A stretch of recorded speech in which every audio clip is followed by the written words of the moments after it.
What up, my homeboys and homegirls?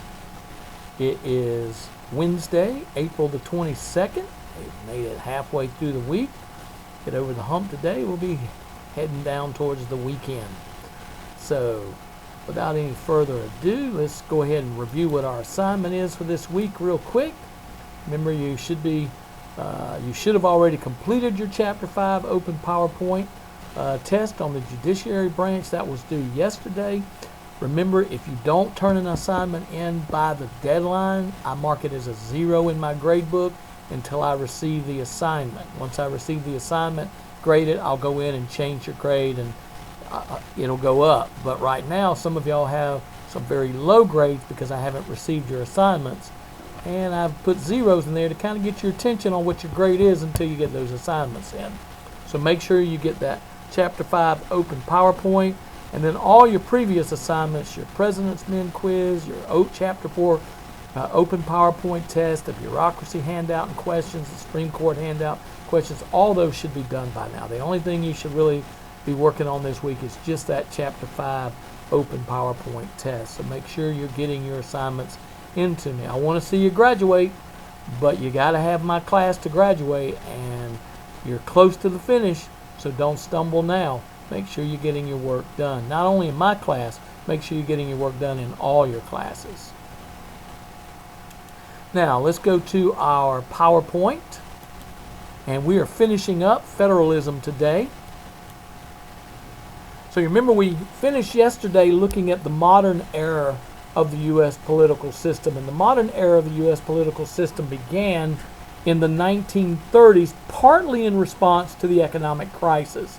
And remember, the economic crisis in the 1930s was the Great Depression, when the stock markets crashed, banks closed, huge numbers of people were unemployed, and it changed our political system. It changed people's perspective on what the role of government should be in their everyday lives, because so many people were being affected by this economic crisis.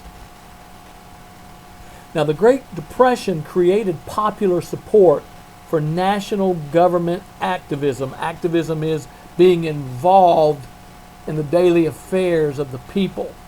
And the Great Depression created this popular support for national government activism to remedy the problems of the economic depression, which was affecting everybody.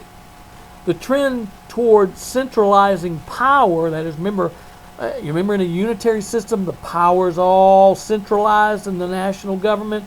Well, this was the trend towards centralizing power and responsibility for maintaining material prosperity had accelerated with the further development of a global economy where businesses buy and sell in a world economy. So out of this Great Depression, you begin to get this centralizing of power as we begin to develop a global economy where we buy and sell all around the world. And the government began to take on greater power and greater responsibility for maintaining this material prosperity. Now, a second source of expansion of federal power is civil rights.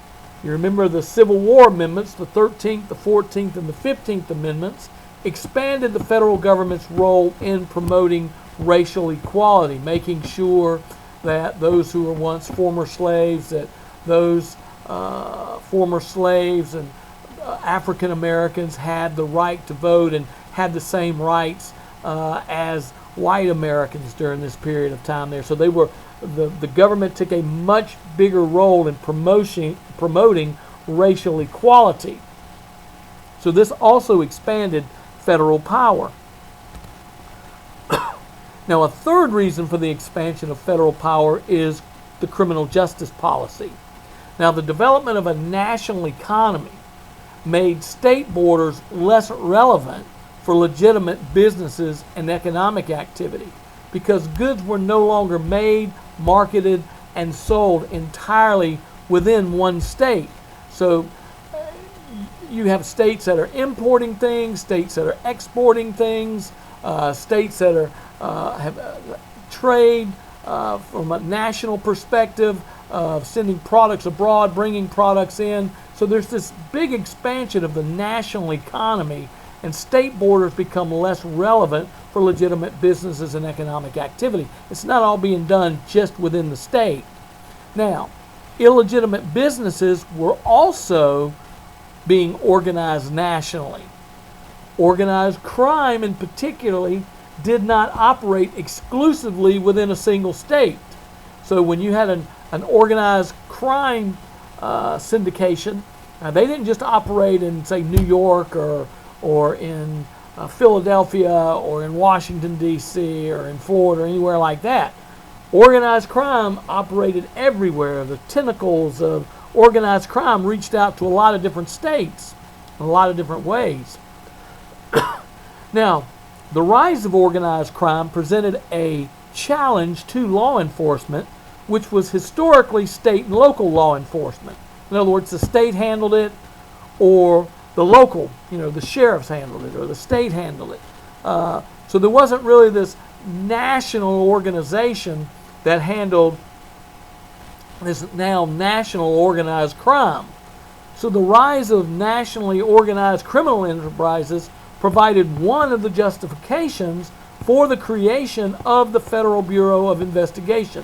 What we know of today is the FBI. So as organized crime rose and they expanded their operations beyond just a particular state, there was a need for a law enforcement body that could operate across the country and not just in one particular state or be limited to one particular state. The FBI then has jurisdiction across the country, unlike local law enforcement whose jurisdiction or legal authority is geographically limited. So, like Florida Highway Patrolman can't go cruising up into Georgia and start writing tickets to people in Georgia. Or a deputy in Leon County is not over here writing tickets over in Jefferson County because their authority, their jurisdiction is local. But the FBI is nationally. The FBI can go into any state within the United States and arrest people or investigate crimes, or in this case, organized crime. So the FBI has jurisdiction all across the country, whereas local law enforcement has jurisdiction or legal authority only in their geographic area. So it expanded law enforcement, one agency that could go anywhere within the United States. Now, a fourth reason for the expansion of federal powers is national security, national defense, and foreign policy. World War II and the Cold War increased the power of the national government. To fight World War II, the national government had to become involved. It had to be not just each individual state trying to fight on a global scale this world war. It took a national government to bring all of the 50 states together in order to produce the materials, to get the manpower, everything we needed to fight during World War II to be successful. So in order to have a cohesive effort and one that worked together with a common purpose and a common goal, the federal government had to kind of take control of all of that. So that expanded federal powers for national security and national defense and foreign policy. So the World War II played a big role in that because that was globally. And then the Cold War also increased the power of national government, because during the Cold War we weren't fighting wars directly, we were fighting wars by proxy. Our big enemy during the Cold War was the Soviet Union, which was made up of a lot of states. It was the United Soviet Socialist States, or the Soviet Union. And so the Soviet Union and the United States ideologically were opposed. The United States was a democracy and the Soviet Union was an authoritarian communist form of government. So our ideologies were different, but we were both powerful enough and we both had nuclear weapons whereby we weren't going directly to war with one another without the possibility of annihilating one another through nuclear weapons. So we fought against each other through other countries, spreading our ideology, countries like South Korea, North Korea, Vietnam, Cuba, all of these different countries, East Germany, West Germany. All of these countries were a part of the Cold War. A Cold War means that we weren't directly fighting each other like a hot war, but it was a Cold War. We were using other countries to support and to spread the ideologies that we believed in. So the Cold War, which was essentially from the 50s all the way up to the early 90s, also increased the power of the national government, just like World War II did, because it involved national security and national defense and foreign policy, how we dealt with these other countries. Now, threats to national security have historically been considered the primary responsibility of the federal government. So if there's a country or an organization that is threatening the United States, historically that's been the responsibility of the federal government, not necessarily the state governments. Now, the War on Terror, and the War on Terror really began after the bombing of the World Trade Center on 9/11 in 2001, when terrorists commandeered, hijacked planes and flew them into the World Trade Center. President George Bush went on and declared a war on terror. And this war on terror was also global. The war on terror continued to shift power to the national government relative to states, because the national government had more resources, more manpower, more abilities to monitor terrorism throughout the world and to fight terrorism through our armed forces. So this war on terror shifted more power to the national government. For instance, the federal government increased using the resources and the information of local governments to find and track terrorist suspects. So they coordinated the effort using the states, using the local governments, along with the institutions that they had, the CIA, the FBI, National Security Agency, utilizing the resources they had available along with local and state resources. They were able to track the movement of terrorists, the movement of money, to help fight this war on terror, to keep terrorists from coming into our country and creating havoc or blowing up places or killing our citizens. Now, terrorism is often an international threat. Now, we do have domestic terrorism. We had Timothy McVeigh blew up a building in Oklahoma City, used a homemade truck filled with explosives, blew up a building, killed children in a nursery, killed hundreds of people in this building right there. And he wasn't a terrorist from the Middle East. He was a homegrown American citizen that had a beef with the government and created this truck bomb to blow up this building. So you do have domestic terrorism, and then at the same time, terrorism is often an international threat. It comes from all over the world. And as an international threat, it has support networks, it has funding, they do training in other countries, and terrorists often seek to move easily across national borders. That's one of the things that we have to be very, very aware of on our borders. Now, we don't worry so much about our northern border, Canada. It doesn't seem like, when you see the news, we kind of have an open border with Canada, and people can move freely coming in and out. You just don't seem to have a lot of people, terrorists, coming through Canada to get to the United States. But we do have to be very, very conscious of terrorists coming through our southern borders. And so that's why, our president and others in Congress want to beef up our security along our borders, because not only do we not want illegal immigrants coming into our country, we want people to come in the right way, but we also have to be aware of not allowing these terrorist threats to use our borders to infiltrate into our country to commit terrorist acts. So that's one of the things that the federal government is able to do. They're able to monitor these movements, the training, the funding. They can freeze funds on these terrorist groups there. But doing all of this,